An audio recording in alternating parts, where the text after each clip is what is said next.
இரு நான் குத்துட்டாண்ணா. அடியிலேருந்து குத்தணும். அடியிலேருந்து குத்துறா. குத்துவா குத்துவா குத்து. இது ஓடிடுமே குத்துவ. இருடா சீக்கிரம் இறக்கி விட்டு தான் குத்துறா. இறக்கி விட்டு தான் புடுறா. கையை விட ஓட முடியாது. வந்துருச்சு பாரு, மேலே வந்துருச்சு பாரு, புடி. அவ்வளோதான் அவ்வளோதான் முடிச்சு விட்டிப்போம். இது ஒன்று பைக்கில் போட்டு ஏதாவது வாங்கு.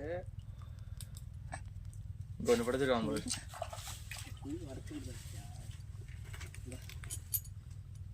அப்படியே போட்டா இன்னும் முடிக்கலையாடா? 2 கையில் வச்சுக்கிட்டு என்னத்த முடிக்கிறது? இது கறிக்கிண்டாதடா. அச்சு குட்டி இப்போ உடைக்கல 2 இது குத்திடாது.